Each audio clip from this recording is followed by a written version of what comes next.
Bonjour et bienvenue dans cette nouvelle vidéo. C'est un plaisir de te parler aujourd'hui. Et aujourd'hui, je vais te parler de ce magnifique outil dans la gestion d'entreprise qui est la matrice McKinsey. T'expliquer pourquoi c'est important de l'utiliser et comment tu peux l'utiliser au mieux pour pouvoir finalement mieux faire fonctionner ton entreprise et mieux visualiser les définitions de ton entreprise.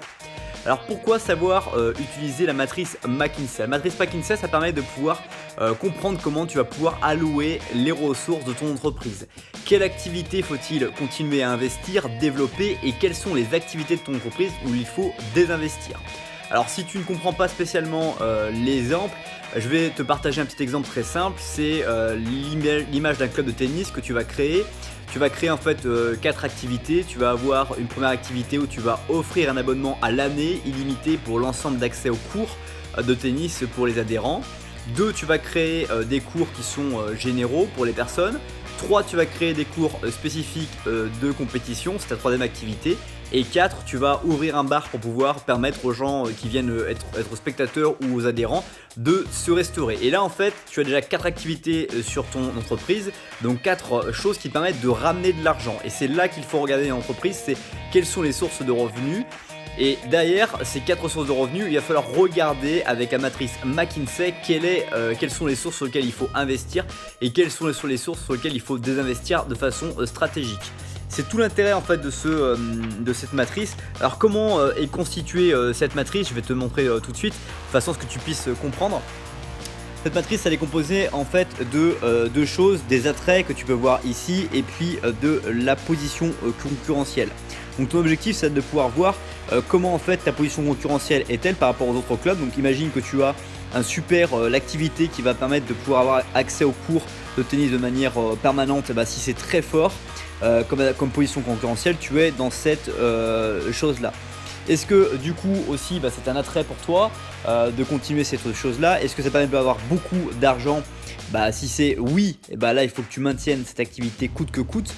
Si au contraire aujourd'hui il n'y a pas beaucoup d'attrait pour toi, il faut que tu rentabilises et que tu comprennes comment tu peux rentabiliser tout ça et continuer à essayer de suivre vers un développement de fort attrait pour pouvoir permettre à ton club d'être vraiment encore plus puissant. Donc vraiment ce qu'on comprend avec la matrice McKinsey, c'est qu'il faut travailler très sérieusement là-dessus pour pouvoir se permettre, s'autoriser d'avoir à un moment donné de choisir une activité. Alors je vais continuer dans mon raisonnement et te montrant différents exemples d'un portefeuille d'entreprise jeune, une entreprise qui vient juste de créer, comme celle-ci par exemple. On voit que du coup tout son travail, tout est dans la zone G qui est doubler la mise ou abandonner, c'est-à-dire qu'il y a beaucoup d'activités, on crée beaucoup d'activités, mais on n'a pas encore réussi à être concurrentiellement très fort par rapport aux autres, parce qu'on vient juste de développer, on n'est pas assez connu, donc on n'est pas encore concurrent des personnes qui sont déjà ici. Et aussi on a beaucoup d'attrait parce qu'on est novateur, beaucoup de personnes s'intéressent à nous, et donc du coup on est dans cette zone-là. Et le but c'est quand on voit il y a 4-5 activités, c'est que là c'est l'entrepreneur qui est très motivé, il crée beaucoup d'activités, il a envie de générer de l'argent, de générer beaucoup de revenus. Le problème c'est que du coup ses adhérents ne savent pas vraiment sur quelle activité se lancer, et on ne sait pas vraiment quelle activité entreprise se place réellement. Et donc c'est vrai que c'est intéressant de venir cibler, de se dire quelle activité on va vraiment aller viser pour pouvoir progresser. Pareil, je vais te montrer aussi une entreprise qui aujourd'hui par exemple est un peu endormie. C'est une entreprise dans laquelle on va avoir beaucoup de choses qui vont être en haut à droite et on va pas savoir véritablement pas mal d'activités, avec 2 activités qui sont bonnes là, et à celle-ci qu'il faudrait réussir à développer. Et là on voit qu'il y a 5 activités, dont 3 qui vont amener aujourd'hui beaucoup de difficultés à l'entreprise. Et c'est ces 3 activités qu'il va falloir repositionner, voire quasiment arrêter parfois, pour se permettre de relancer sur d'autres activités. C'est là où c'est intéressant quand on est manager d'une activité, manager d'une entreprise, c'est d'observer les activités, les postes sur lesquels il n'y a pas de rentabilité, dans lesquels il n'y a pas de développement, et aujourd'hui c'est pas la priorité. Il faut se focaliser, même si des fois ça ne plaît pas, sur l'activité qui génère le plus d'argent, qui permet de satisfaire le plus les clients, qui finalement les clients, tu pouvais pas imaginer ce que le client allait aimer dans son comportement par rapport à ce que tu fais, et d'un coup tu vas observer qu'une activité que tu n'as pas prévue, par exemple le court de tennis, très souvent qu'est-ce qu'on voit dans l'objectif que je te parlais dans cet exemple là, c'est qu'on voit très souvent que les entreprises elles créent des coachs pour les compétitions et que finalement ces activités-là, tant que le club n'a pas atteint un certain niveau de maturité par rapport à la concurrence sur l'accès aux cours illimités, sur les entraînements généraux, il n'y a pas de compétiteurs. Donc du coup cette activité-là elle est très souvent déficitaire, en tout cas on manque de rentabilité. Et donc là qu'est-ce qu'il faut faire? Il faut abandonner cette activité-là et développer des activités qui sont normales. Là je te parle de façon très précise sur un cas qui est très facile à voir.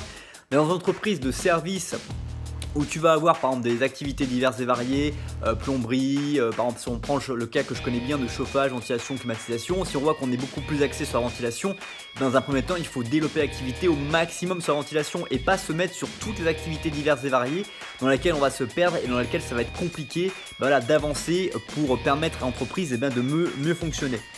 Voilà, je pourrais te parler de ça pendant des heures et des heures, mais je pense que tu as compris l'idée de l'outil et de la matrice McKinsey. Je t'invite à découvrir sur Google comment utiliser cette matrice de manière plus précise, comment aussi observer les activités de ton entreprise, mais relativement c'est simple. Tu sais là où tu gagnes de l'argent, un chantier ou une opération qui te fait gagner de l'argent, et puis un autre silo, et observer tous ces silos-là, qu'est-ce qui te permettent aujourd'hui de gagner comme argent, et aussi comment tu es placé par rapport à la concurrence, quelle valeur ajoutée tu as par rapport à la concurrence, et aujourd'hui comment tu peux évoluer, développer, et quelles sont les activités dans lesquelles tu dois désinvestir dès maintenant.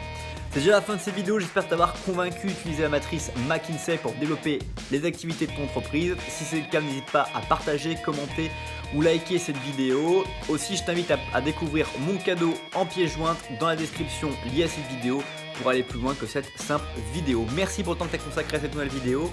Passe une bonne suite de journée et je te dis à bientôt pour une prochaine vidéo. Bye bye.